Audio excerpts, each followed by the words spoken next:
Para po sa ating mensahe sa umagang ito, buksan niyo po ang inyong mga Biblia sa Aklat ng mga Awit. Tayo ay patuloy sa ating pag-aaral ng aklat na ito.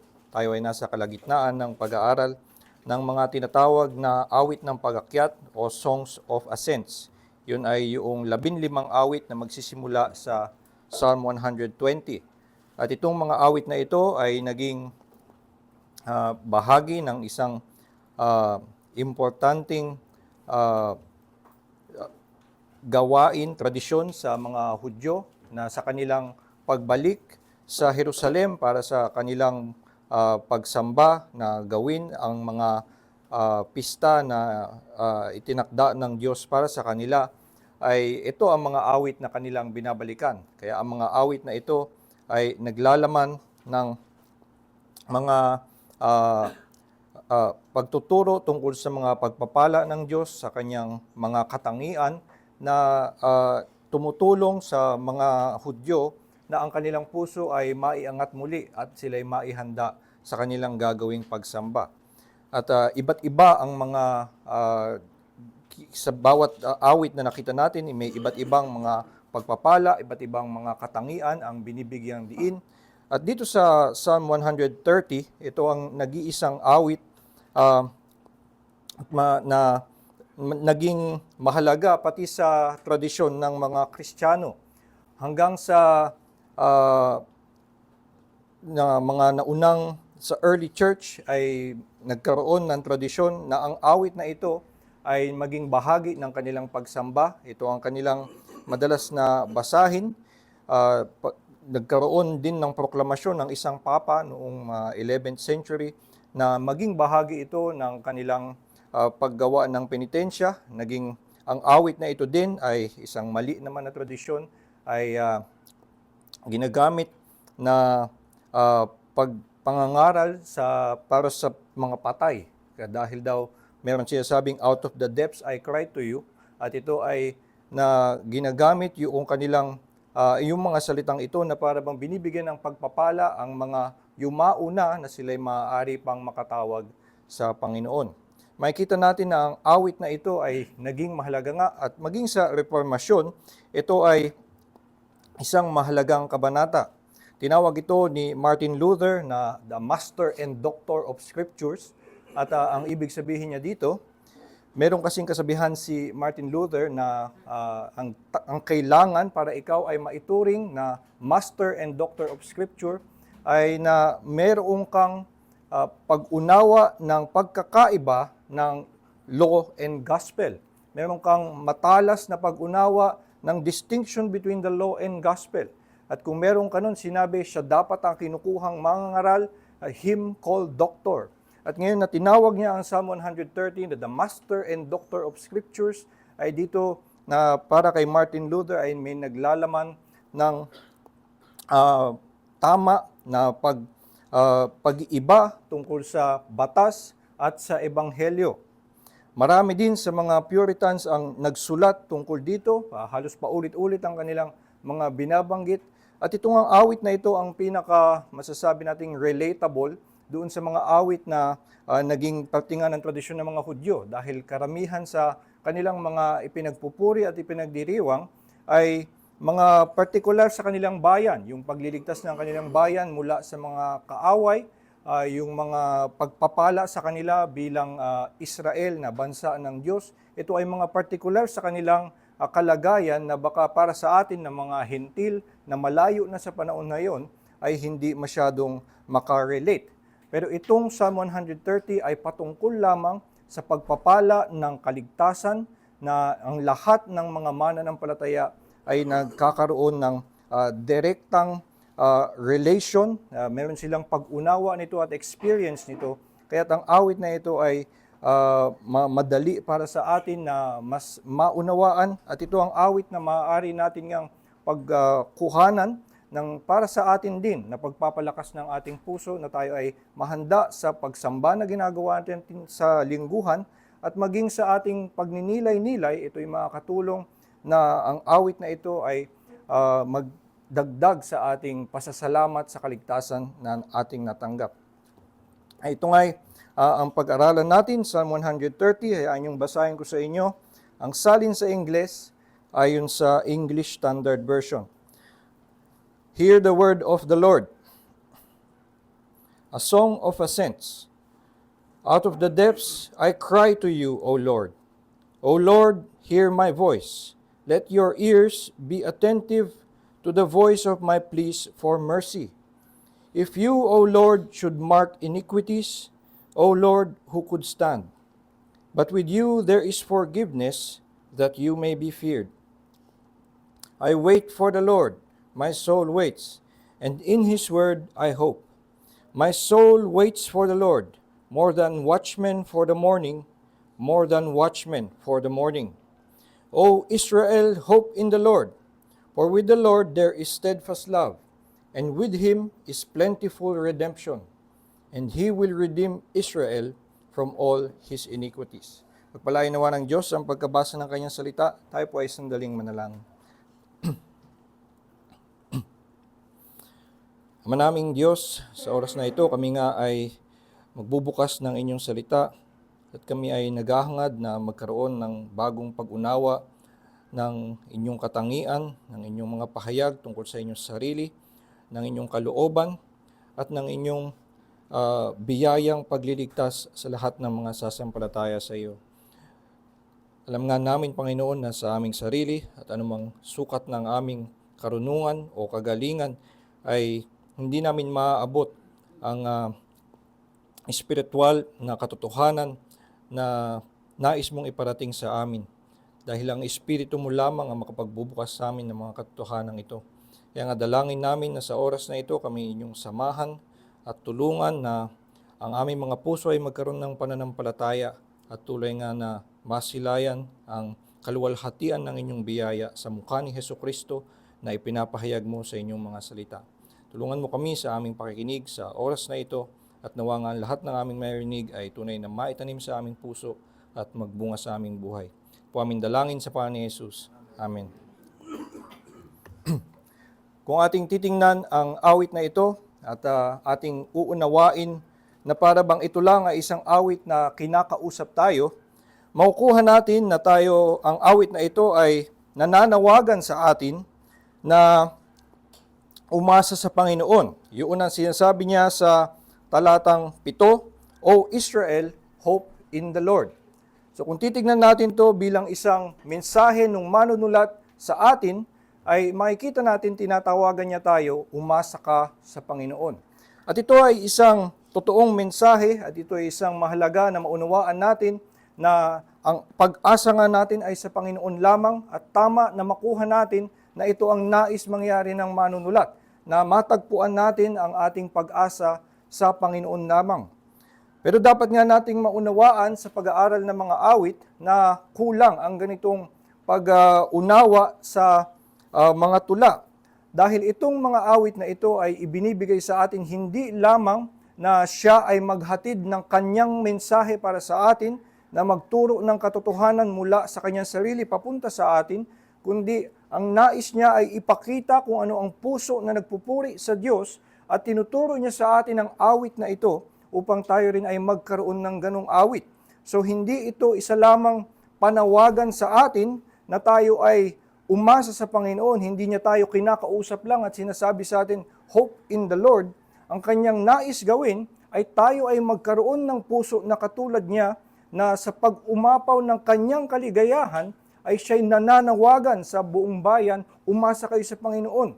At kung tayo din ay magkakaroon ng ganung klaseng pagkamangha sa kaligtasan ng Diyos, kung katulad niya ang ating puso, katulad ng kanyang pagkamangha sa kaligtasan ng Diyos, ang maramdaman din natin sa ating sarili, tayo din ay tatawag sa lahat at tayo ipagsisigawan, umasa kayo sa Panginoon. Dahil nakita natin ito nga ang tanging dapat na paglagyan ng pag-asa. Kaya sa ganito ay hindi natin babasahin lamang ang awit na ito na para bang siya ay nagkukwento sa atin simula sa talatang una, na kinukwento niya na siya ay natagpuan niya ang kanyang sarili sa kailaliman at siya'y tumawag sa Panginoon, natagpuan niya ang kapatawaran ng Panginoon, nagkaroon siya ng pag-asa, kaya't sinasabi niya sa talatang 5 at 6, nakatayo siya ngayon sa isang, napunta siya sa katayuan na ang kanyang pananampalataya, ang kanyang kaligayahan sa Diyos ay na meron siyang matinding pananibik mas higit pa kaysa doon sa mga bantay, sa mga watchmen.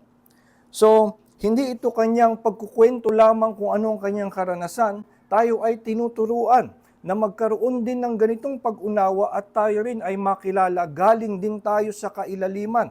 Tayo rin ay tumawag sa Panginoon, natagpuan natin siya at tayo ngayon ay may matinding kagalakan at kung atin ding maunawaan kung gaano ka dakila itong kaligtasan na ipinagkaloob sa atin, tayo rin ay magiging magkakaroon ng ganitong pagbulalas ng pagpupuri sa Diyos at sasabihin natin na tayo rin ay we wait for the Lord more than watchmen for the morning, more than watchmen for the morning. At tayo din ay magkakaroon ng pagsigaw ng ating puso dahil nakita natin ang Panginoon nga lamang ang karapat-dapat na ating asahan. Tayo rin ay sisigaw at tatawag sa lahat, umasa kayo sa Panginoon. Dahil nakita ko nga isang napakayamang pagpapala ang makukuha nyo sa Kanya. Nakita ko yun, naranasan ko yun, at nais kong ibahagi sa inyong lahat na kayo nga ay umasa rin. So ganito ang tinuturo sa atin ng awit na ito, na tayo ay ginagabayan na magkaroon ng ganitong puso na namamangha sa kaligtasan ng Diyos. Paano ba siya nagkaroon ng ganitong nag-uumapaw na kagalakan sa kanyang kaligtasan? Makikita natin sa talatang 7 na meron siyang binanggit kung ano ang dahilan, bakit siya nananawagan sa Israel. At yun ay sabi niya, sapagkat, nais kong kunin yung pangalawa sa kanyang sinabi dahil yun ang ibig sabihin climax ng kanyang argumento, and with him is plentiful redemption.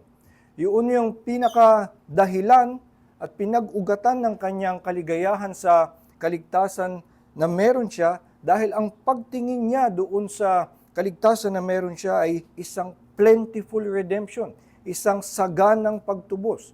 At dahil ito'y napakasagana at ang naunawaan niya na ito'y isang saganang pagtubos, kaya siya nagkaroon ng ganitong klaseng pasasalamat, ng ganitong klaseng pagsigaw sa lahat.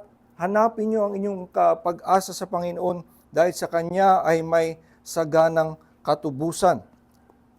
Plentiful redemption. Kung atin nga ding makikita na ang ating kaligtasan na natanggap mula sa Diyos sa isang saganang katubusan, tayo rin tulad niya ay magkakaroon ng nag-uumapaw na kagalakan. Tayo naman ay mga mananampalataya at kaya nga tayo sumasamba, kaya tayo naglilingkod sa Diyos at ang sinasabi natin sa ating buhay natin, ito ay ang lahat ng ating ginagawa na pagsunod sa Kanyang kautusan ay ating pasasalamat sa kaligtasan na ating natanggap. So meron naman tayong pasasalamat na at pag-unawa na ang ating kaligtasan ay mula sa biyaya niya lamang at ito'y tinanggap lamang natin sa pananampalataya, hindi dahil sa ating sariling paggawa. At kaya ang ating tugon sa Kanya, ang lahat ng ating pagsunod, ang ating pagsamba ay ginagawa lamang natin ng may pasasalamat.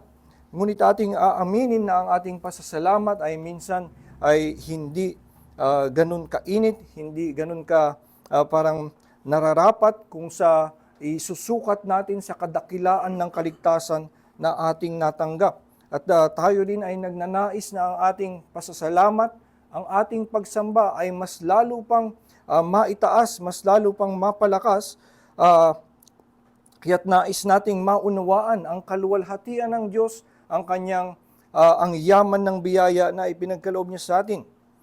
At maaari na ang ginagawa natin para tayo ay mapataas at madagdagan ng ating pasasalamat ay nagbibilang tayo ng lahat pa ng ibang mga pagpapala ng Diyos sa atin. Titingin tayo sa ating nakaraang linggo, yung pag-iingat niya sa atin, yung binibigay niya sa atin na hininga, yung ating pagkain, lahat ng ating pangangailangan, at minsan pagpapala pa na higit sa lahat ng ating mga pangangailangan. At lahat ng mga pagkakataon na tayo ay napunta sa panganib at tayo ay niligtas ng Diyos, sa lahat ng ganitong probidensya ng Diyos ay tinitingnan natin at ito ang idinadagdag natin sa ating pasasalamat. Ngunit itong awit na ito ay nagtuturo sa atin na bagamat hindi mali na bilangin nga natin ang lahat ng pagpapala ng Diyos, merong isang kaban ng pagpapala na maaari nating tingnan, babalikan lang natin yung pinakapunong pagpapala na natanggap natin, yung ating kaligtasan. At kung atin lang mas lalo pang unawain yung parehong kaligtasan na meron na tayong pasasalamat, ay madami pang aspeto noon ang hindi natin nauunawaan, mas mapapalalim pa ang ating pag-unawa noon at doon ay madadagdagan nga ang ating pasasalamat sa Kanya, mas lalong mag-iinit ang ating pag-ibig para sa Kanya. Kaya't itong awit na ito ay isang paggabay sa atin na ating balikan itong napaka-simpleng katotohanan na atin nang niyakap sa una pa lang ng ating pananampalataya, na tayo ay niligtas ng Diyos sa Kanyang mayamang biyaya bagamat tayo ay makasalanan. At yun ay nag-udyok sa atin na magkaroon at mamuhay sa ating buong buhay ng pasasalamat sa Kanya. At tinuturo sa atin ng awit na ito na mainam na balik-balikan ang nag-iisang pagpapalang iyon, ang pagpapala ng kaligtasan sa biyaya, at usisain ang lahat ng anggulo, ang lahat pa ng ibang lalim na hindi pa natin nahuhukay upang mapaigting lang ang ating pasasalamat sa pagpapalang iyon. Kaya dito ang gusto kong tingnan natin ang dalawang aspeto ng ating kaligtasan na ibinibigyan diin ng awit na ito. Ang kakaiba nga sa awit na ito, hindi tulad ng karaniwan nating mababasa sa ibang awit, ay hindi ito nagbabanggit ng kahit anong mga karaniwang pagpapala na makikita natin sa ibang awit. Yung pagliligtas sa mga kaaway na bayan, yung pagbibigay ng maraming anak, yung pagtataguyod ng kanilang pamilya, walang ibang binabanggit na mga pagpapala. Ang tinuturo lang sa atin sa Psalm 130 na balikan ay yung ating kaligtasan mula sa ating kasalanan. At ito lang ang tinuturo niya na sa awit na ito ating hukayin muli, at sa mas malalim na pag-unawa nitong pagpapala na natanggap na natin, na pinasalamatan na natin, ay dadagdagan natin ang ating pasasalamat at pagsamba sa Kanya.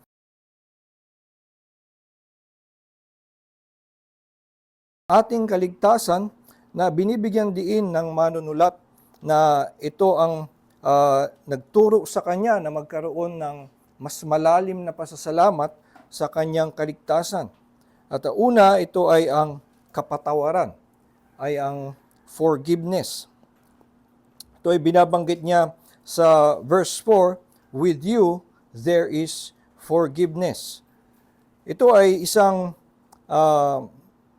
salita na noong una pa lang ako sa aking pananampalataya, siguro matagal bago ko na-appreciate ang lalim ng na hinahatid sa akin ng salitang ito tungkol sa pagliligtas sa akin.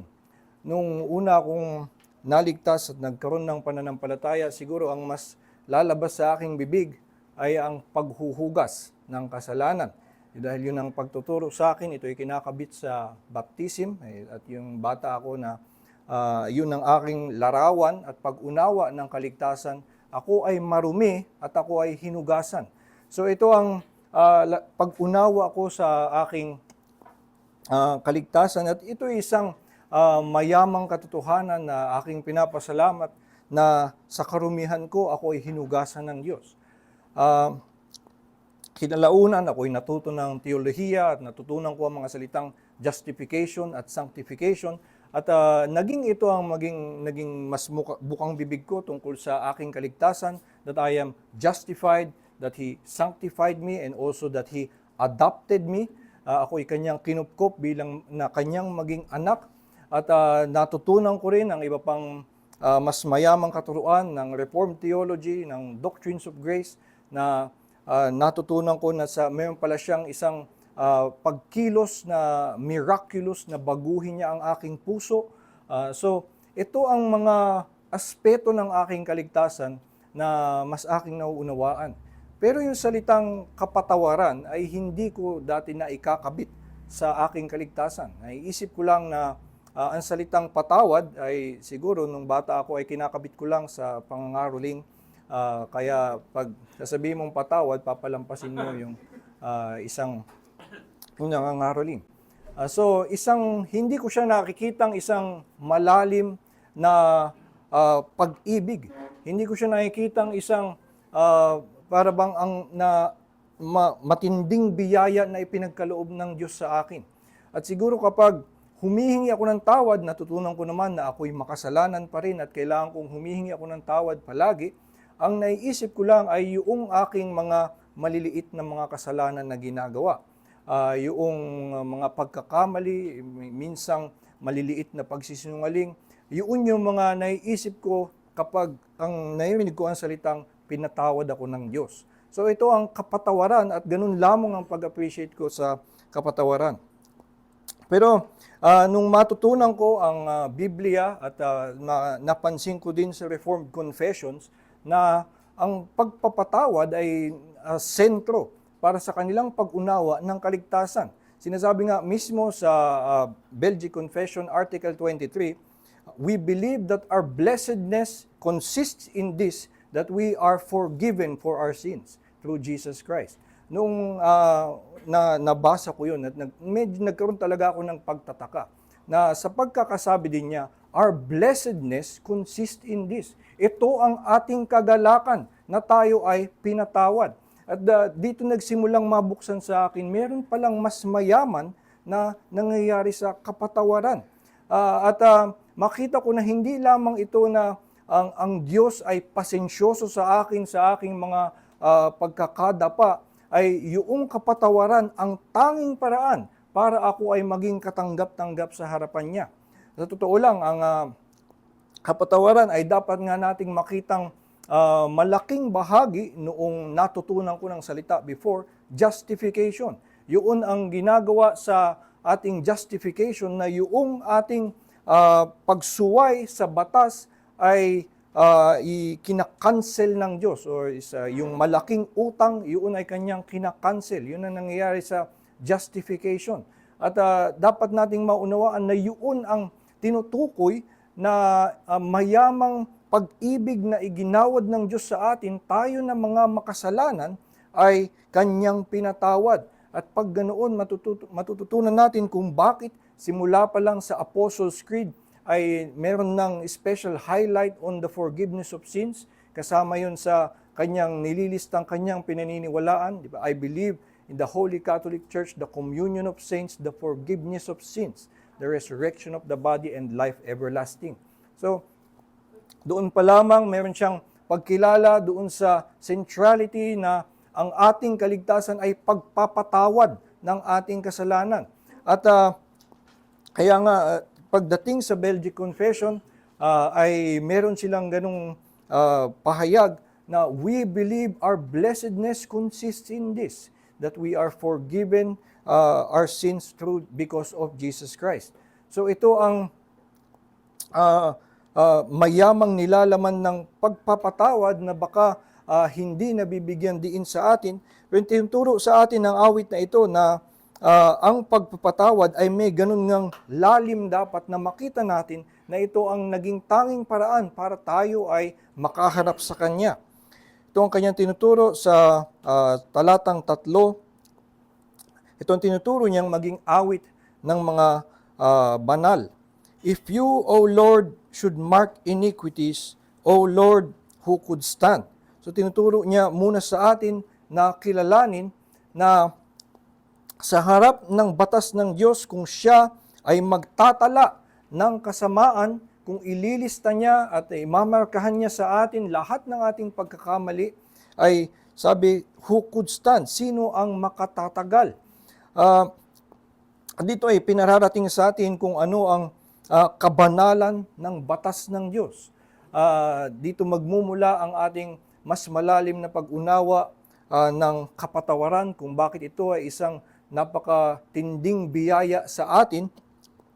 Dahil una ay sa harap ng batas ng Diyos, ang batas ng Diyos na banal, kung tayo ay tatayo sa harap ng Diyos at tayo ay mamarkahan niya, itatala niya ang ating mga kasamaan, hindi tayo makatatagal. At ang pagkakasabi pa ng awit ay, who could stand?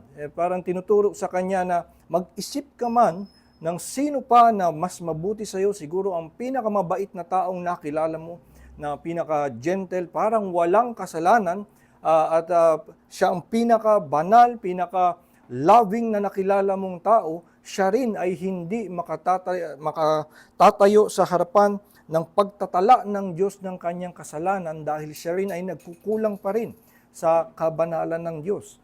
Kung tayo ay magsimula sa pag-unawa na ang batas ng Diyos ay ganoon kataas, ganoon kalayo sa atin, at ito ay isang banal na batas, tayo nga ay magkakaroon ng mas malalim na pag-unawa na ang pagpapatawad ng Diyos sa atin ay pagpapatawad against this holy law. Na tayo ay mga nagkasala against His holy law, the law which is the reflection of His nature, His very holiness. Ito ay kanyang ipinapahayag sa batas, bali tayo sa ating mga kasalanan ay kumukontra at sumasalungat sa kanyang kabanalan.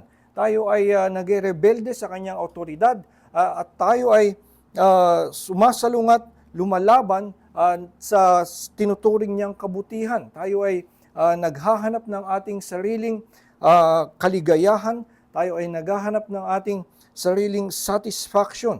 At ang ginawa ng Diyos, yung matinding ginawa natin na pagsuway laban sa kanyang kabanalan ay kanyang pinatawad. Ito ang lalim ng ginawa ng Diyos sa pagpapatawad. Sabi niya, if you, O Lord, should mark iniquities, O Lord, who could stand? Siyempre ito ay isang rhetorical question, at ang taong nagtatanong nito ay alam niya ang sagot. Sabi nga sa 143, walang makatatayo sa harap ng Diyos. At pero nakita niya sa verse 4, but with you there is forgiveness, that you may be feared.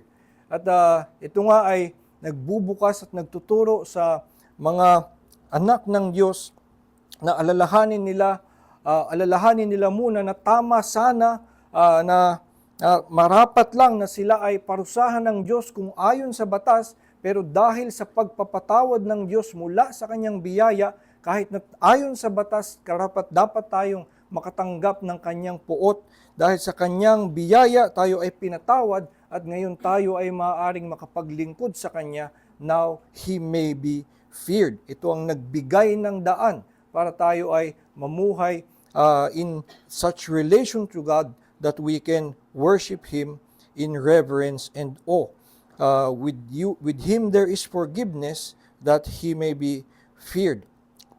So dito ay pinapakita sa atin, ito nga ang tanging paraan na tayo ay naligtas, at kung maunawaan natin yung taas ng batas at yung lalim ng ating kasalanan, ito ang magbibigay sa atin ng mas matinding pasasalamat sa biyaya na natanggap natin na tayo ay kanyang pinatawad. Kaya nga sa simula ng kanyang awit ay nagsisimula siyang tumatawag sa Panginoon, kaya sabi niya, out of the depths, galing sa kailaliman. At ang tinutukoy niya dito ay hindi yung maling pag-unawa na ginawa ng mga Katoliko na mula sa purgatorio o mula sa libingan. Ang tinutukoy ng out of the depths ay sa kailaliman at pagkakabaon sa guilt of your sin, na ikaw na ngayon ay under condemnation, which everyone is when they are outside of Christ. Kung tayo ay wala kay Kristo, you are in the depth, sa kailaliman, at ikaw ay baon na baon sa iyong kasalanan at sa puot ng Diyos. Mula doon maaari kang tumawag sa Kanya at makakatagpo ka ng kapatawaran. At kung pagsamahin natin yon at lalo nating patindihin ang ating pag-unawa na galing tayo sa kailaliman at tayo ay nakatagpo ng kapatawaran sa ating mga kasalanan laban sa kanyang kabanalan. Ito ay isang napakatinding kaligtasan na dapat nga nating mas lalong ipasalamat.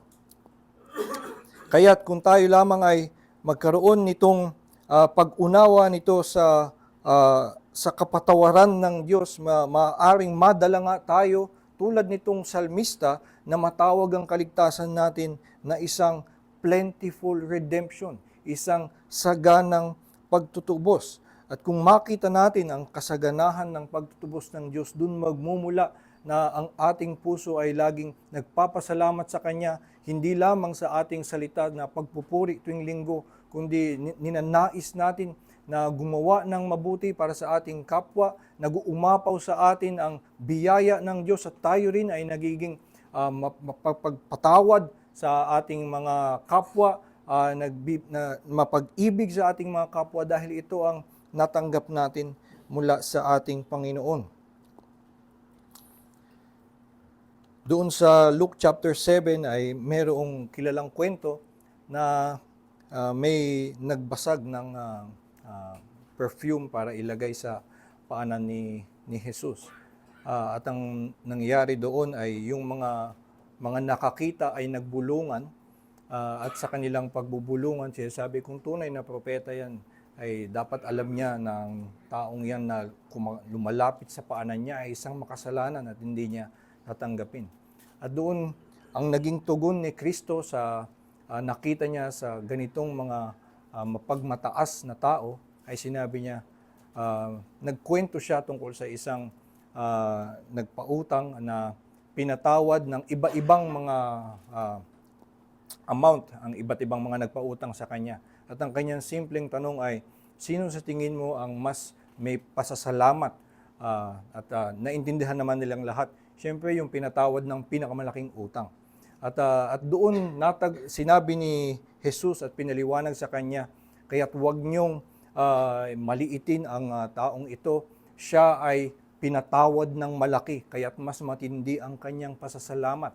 At ito nakikita natin sa pagtuturo ni Jesus na nandoon nagmumula, nag-uugat ang isang kamanghamanghang uri ng pananampalataya at pagsamba. Ito'y nagmumula sa pag-unawa na isang napakatinding biyaya ang natanggap niya sa pagpapatawad ng kanyang kasalanan. At kung meron kang pag-unawa ng kapatawaran ng Diyos sa iyong kasalanan, ikaw ay magkakaroon ng mas matinding pasalamat. At tayo nga ay ganito ang tinuturo sa atin na makita natin to bilang kasaganahan ng pagtutubos ng Diyos sa atin. Mas maunawaan natin na ang pagpapatawad ay hindi lamang yung patungkol sa ating mga maliliit na kasalanang ginagawa. Ito ang pinaka ugat ng ating kaligtasan, na tayong mga makasalanan, hindi tayo makahaharap sa Diyos at all kung hindi tayo pinatawad. At mula sa kanyang pagpapatawad sa atin, nakakabit nga doon na tayong kanyang dating mga kaaway sa kanyang pagpapatawad ay kanyang inadapt na kanyang maging mga anak. So ganun ang tindi ng kanyang pagpapatawad sa atin. Hindi lamang na tayo mga kriminal na kanyang pinalaya o sige bahala na kayo, kundi yung kriminal na nakita niya at alam niya ang lahat ng ang lalim ng kanilang krimen ay kanyang kinupkup, lika dito, aalagaan na kita sa iyong buong buhay. Ganoon ang biyaya ng Diyos ng kanyang pagpapatawad sa atin na hindi lamang pagpapalaya ng isang kriminal, kundi pagkupkup sa atin bilang isang ama. So ito ang isang unang aspeto na binibigyan diin ang pagpapatawad. Isa pang ang pangalawang binibigyan ng diin ng awit na ito na magandang ating maunawaan dahil ito ang isa sa mga malaking tema sa lumang tipan ay ang tinatawag ditong steadfast love.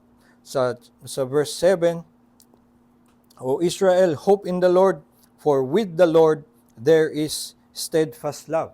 Ito yung pangalawang nakita niya na with the Lord. Yung una ay with Him there is with you there is forgiveness. Ito ang sinabi niyang pangalawa, with the Lord there is steadfast love. At kung itong steadfast love ay isang mahalagang salita sa Old Testament,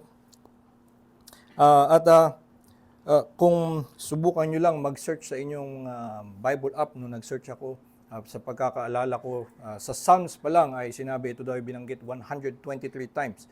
So, sa itong salitang steadfast love ay isang katangian ng Diyos, pagpapala at biyaya ng Diyos na madalas ipagpasalamat ng mga banal sa lumang tipan. Ito nga salitang ito ay siguro hindi rin, sa akin din ay, sa aking sariling pananampalataya, hindi ito ang madalas na aking binibigyang diin, hindi ito nagiging bukang bibig ko, ang thank God for steadfast love. Siyempre, kinalaunan sa aking acquaintance with the Psalms ay natutunan ko ang kahalagahan ng katangian na ito.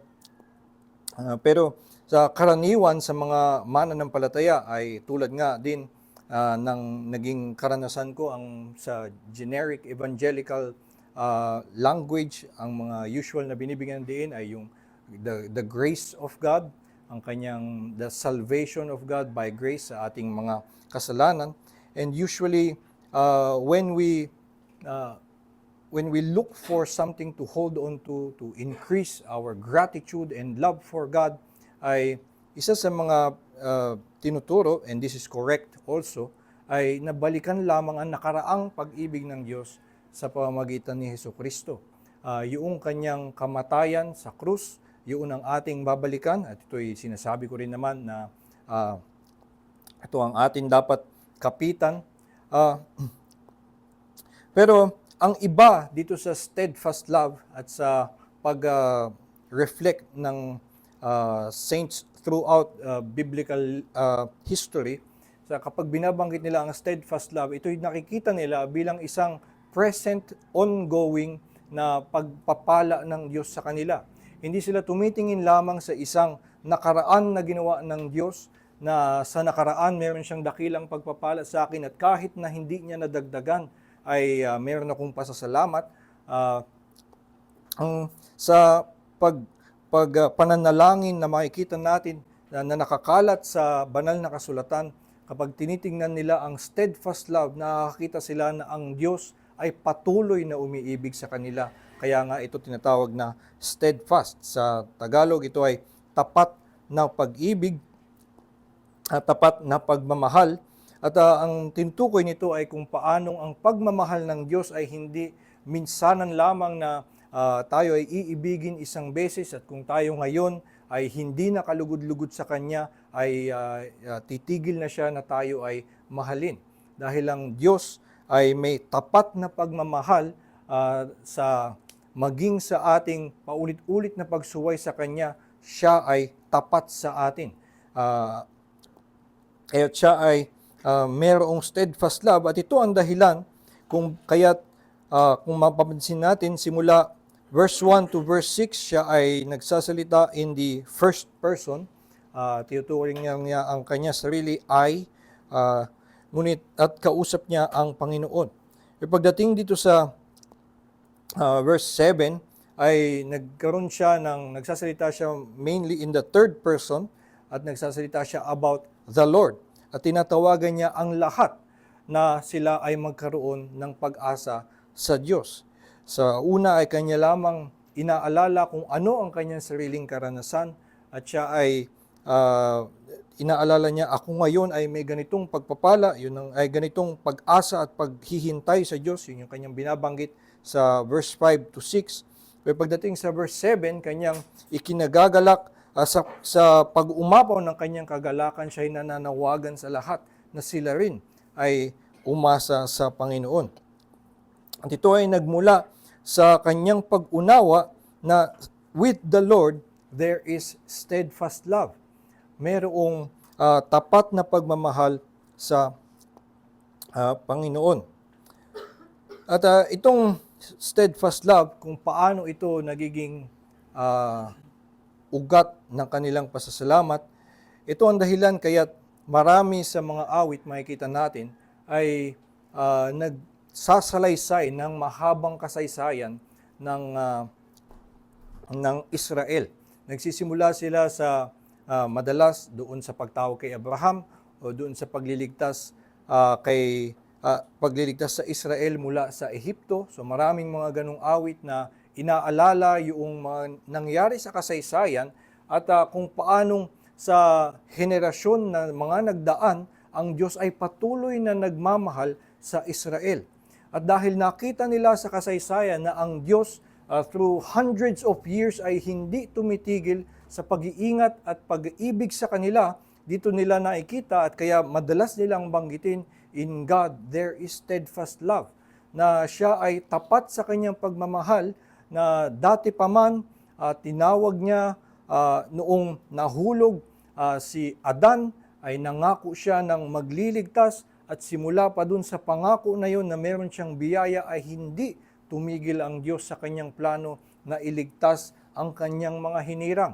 Kaya doon makikita na kung doon pa lamang, simula pa lang sa pagkakahulog ni Adan ay nakikitaan na ang Diyos na siya ay may awa sa kanyang mga hinirang at siya'y patuloy na umiibig at sa pagtawag niya kay Abraham at sa pagkakabuo ng bayan ng Israel, kahit na sila ay paulit-ulit sa kanilang pagsuway, napunta sila at nasuong sa mga pinakamatinding mga kasalanan, ang Diyos pa rin ay tapat sa kanila.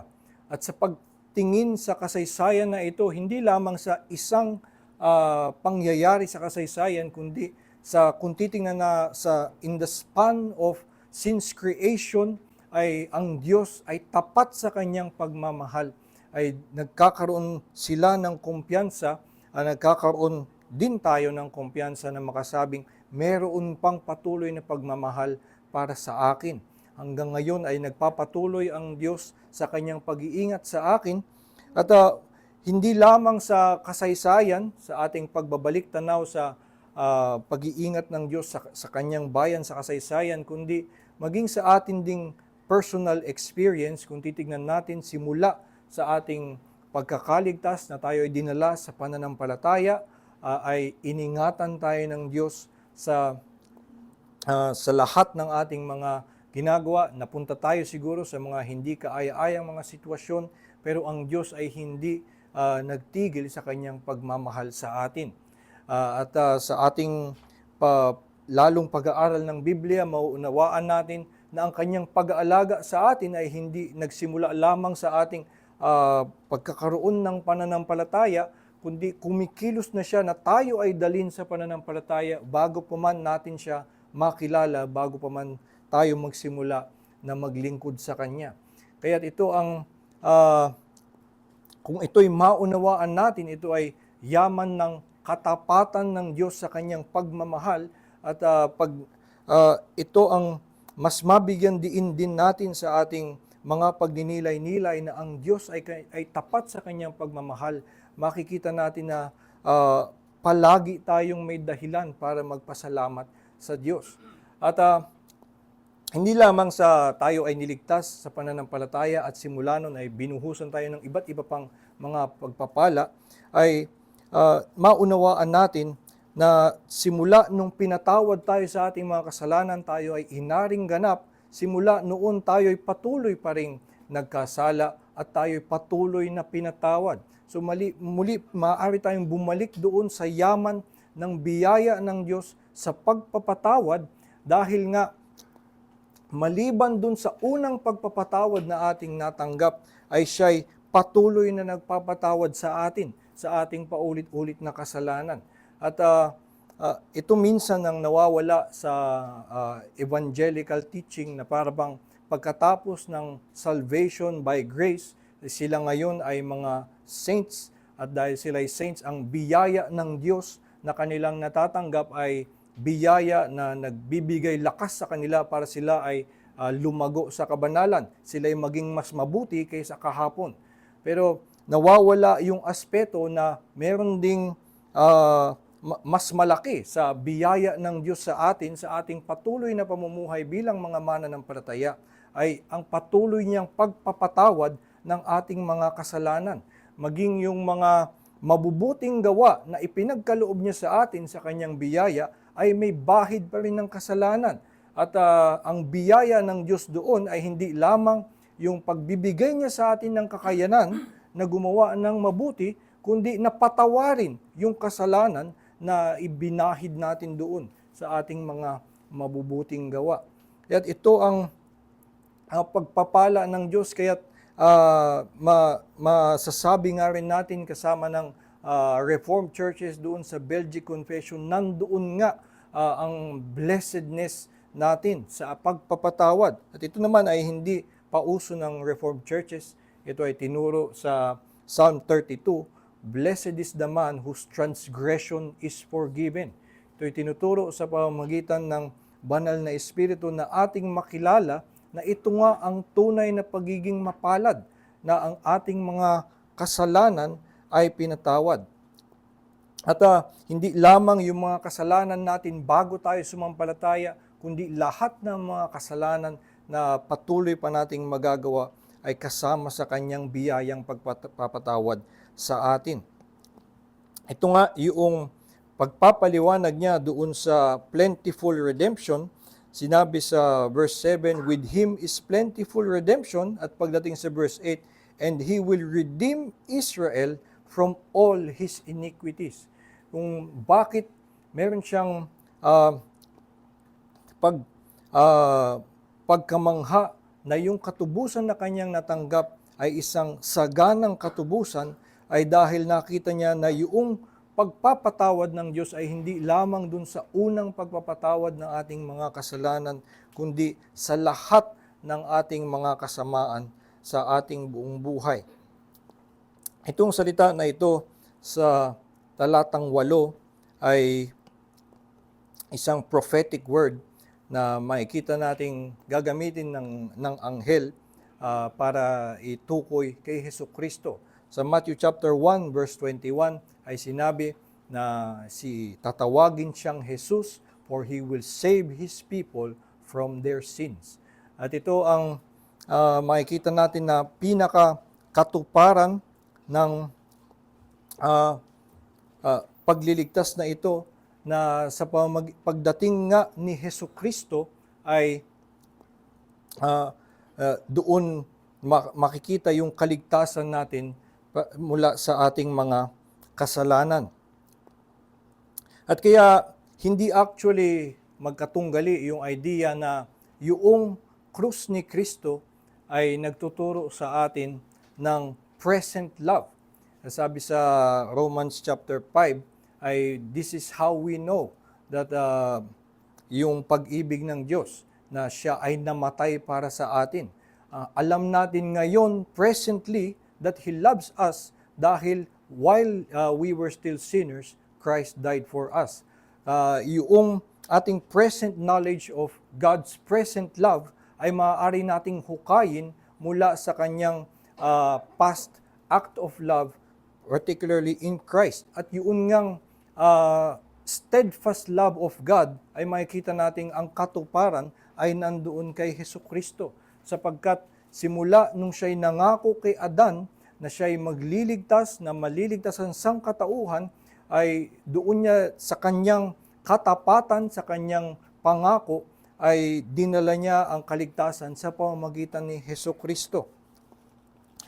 Ang pagsasagawa nito ay muli nakatali kay Hesukristo. Paano niya ililigtas ang kanyang bayan mula sa kanilang kasalanan? Ito ay nakatali nga sa kanyang pagpapatawad.